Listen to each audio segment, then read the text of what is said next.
Sabi niya, if you love me, you will keep my commandments. He who has my commandments and keeps them is the one who loves me.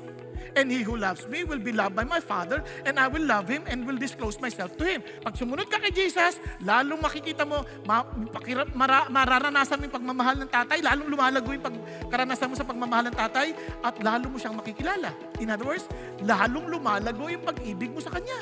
He who does not love me does not keep my words. And the word which you hear is not mine, but the Father's who sent me. So how will you now spell love sa pananaw ni Jesus? O-B-E-Y. What?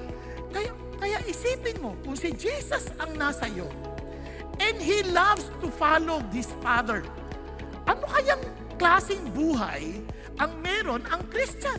Tingnan nyo ha, my food is to do the will of Him who sent me and to accomplish His work. Sa akin, ang pagkain ko ay yung gawin ng kalooban ng Diyos. Wow! Ano bang napipicture mo pag kumakain ka? I find strength.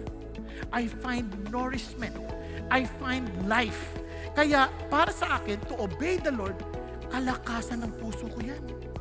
Imagine kung si Jesus who lives in us, what do you think He will do before the Father? He will obey. Kaya nga, ang laking disconnect for those people who claim to be Christians and yet not obeying the Lord. Hindi ko yun maintindihan. Not only to obey the Lord, but to desire what God wants.